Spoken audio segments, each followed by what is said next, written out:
everybody, this is the Y&R Chat vlog for Saturday, September 20th. I'm Allie, and yes, I am back. So sorry, it's been like a week and a half or 2 weeks since I've made a vlog, and I apologize. I had some craziness going on, but I really appreciate it. I got like a lot of emails and comments on the videos asking if I was okay, so it's really nice to know that you guys care, and I really appreciate that you're watching and asking about me. So I'm back, and I've got so much to talk about. I honestly think this is going to probably be a 3-part vlog. There's just so much going on, so let's dig right into it. I thought that I would start out first by talking about Daniel and Amber and Colleen and all of that, and especially the art exhibit. So Daniel likes naked ladies, and I totally forgot about the entire porn storyline that he had going on, like at the time that he and Lily broke up, and how absolutely hilarious that storyline was. But it all makes sense now, you know. I mean, Daniel's got his porn fixation. He likes to draw the naked ladies. I thought that was pretty funny. Unfortunately, though, there was definitely a lot of sadness this week involved in Daniel and Amber and Colleen, and it doesn't look like Daniel and Amber are going to be getting back together anytime soon.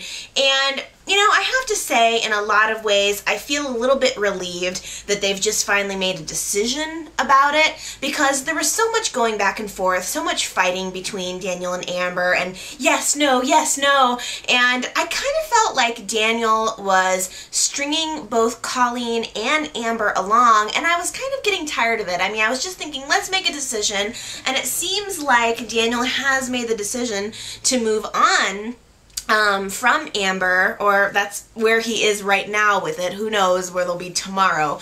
But for now, it doesn't look like they're going to be getting back together, and if that means that he is going to be with Colleen, then so be it. I mean, I know you guys, I wanted Amber and Daniel to get back together just as much as everybody else. I really enjoyed them as a couple, but I honestly would rather see them apart than constantly fighting and doing this, you know, horrible, like, heartbreaking dance that they've been doing for the last several weeks. So, actually, I don't think that seeing Daniel with Colleen is that bad.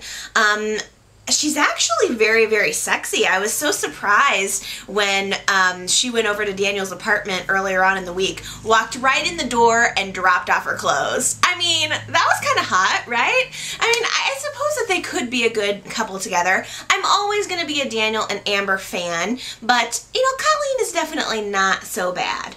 But let's just talk about the really, really big issue right now, and that is that Billy is back. And I have to hand it to you guys. You totally figured out that Liam was Billy. I never would have guessed that. Not in a million years. So congratulate yourselves there. Now we know the secret. Liam is real. It's actually Billy Abbott. I wonder if Billy knew that, like, I don't know if Billy ever knew Daniel. Did Billy know Daniel? I think he did, right? So he kind of had to have, like, I'm wondering if he was surprised to see Colleen and Lily and Daniel all there, or if he kind of knew all along. I don't know, but we'll see. I mean, I have to say, that guy is totally Billy. He looks the part, he acts the part, I can tell already. I'm actually really very, very excited about it. I think that, you know, I think that Daniel seeing Amber with somebody else, maybe that will change the way he feels. Maybe that'll change the dynamic of their relationship, and we'll just see what this new Billy brings to the table. I mean, you can just tell from his smile that that guy is going to be like trouble. He's trouble walking in the door, but in an exciting way. So we will definitely be, I think all of us have our eyes peeled, wanting to know how that's going to turn out. One little more note that I wanted to say about Daniel is he is making some very interesting fashion choices lately. I think they're good, don't get me wrong. He had the ducky hat. The ducky hat was back in full force for the art gallery premiere. But I mean, he's just been doing some different things with his wardrobe, and I like it, honestly. It's a little bit offbeat. He had on this like kind of cool thin knit sweater earlier on in the week, and he's just doing this sort of like modern punk folky rock sort of thing. I don't know, I dig it. I think it looks pretty good. What do you guys think? Kind of dying to know where you stand on the whole Daniel, the whole Danber, I'll call it, situation, as well as his new wardrobe. So feel free to post your text comments and video responses. That would be pretty awesome. Let's move on, because I want to talk about Gloria and Jeff and River, most importantly. A river runs through Genoa City. And it was pretty funny, I have to say, to see Gloria and River taking their little hippy-dippy trip down memory lane. I can definitely foresee the love triangle happening for Gloria and River and Jeff. And I'm not really sure how I'm gonna fall on that. I mean, I'm to the point where I do like Jeff and Gloria together, and I liked also earlier in the week they sort of had a moment of saying, okay, let's stop buying up Jabot stock behind each other's back. We're far more stronger as a couple, and I kind of like that. I mean, I'm getting to the point where I do like Jeff. I think I think Jana said it best, like, never has there been another couple that's been more suited for each other than Gloria and Jeff. So I like them together, but curious to see what River is going to bring to the situation. Although first, yeah, he needs to get out of jail because he has been arrested. River is arrested along with everybody else in Genoa City this week. Brad got arrested, Adam got arrested, River got arrested. The Genoa City jail is just chock full of our favorite people. But I don't know, I think that it's good that River got arrested. I was actually kind of waiting for him to turn himself in, but the fact that he got arrested is good in that I think that it's going to be the only thing that he's going to be able to do in order to clear his name, and then that will bring him into the fold in Genoa City. We got to get all this prior arrest stuff out of the way, and then I think that he'll be able to be a pretty cool member of the clan. I think that Michael will probably end up defending him. I'm just taking a guess there. But then again, I really hope that Michael doesn't end up getting caught, or, I mean, I don't know if, it didn't look like they were trailed there. I don't know if maybe Lauren ended up bringing the FBI to Eddie's Diner or whatever, but I just really hope that Michael is able to not get into too much trouble over this whole situation. Okay, now speaking of arrests, let's talk about the SEC investigation. So Jill has stepped down from Chancellor Industries. I know that was pretty hard for her, but she apparently ended up getting immunity from the SEC in exchange for information and testimony that she provided against Brad, and Brad got arrested. I was really not expecting that.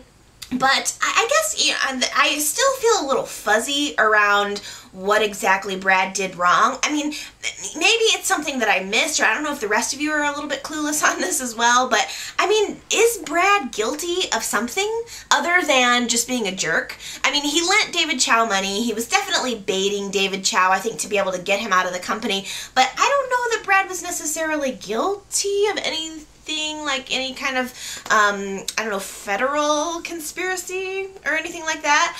I mean, Brad is now really kind of screwed, and I mean, really, truly, he is kind of screwed. He is wanting to find Walter Palin and thinking that that is going to end up getting him off the hook for this, but guess what, Brad? Dead men don't talk, and Walter is dead, and that isn't going to help him at all. I mean, frankly, I don't know, is the only hope he has Victor? I mean, is Victor the only one that's going to be able to clear this up because he knows what happened to Walter?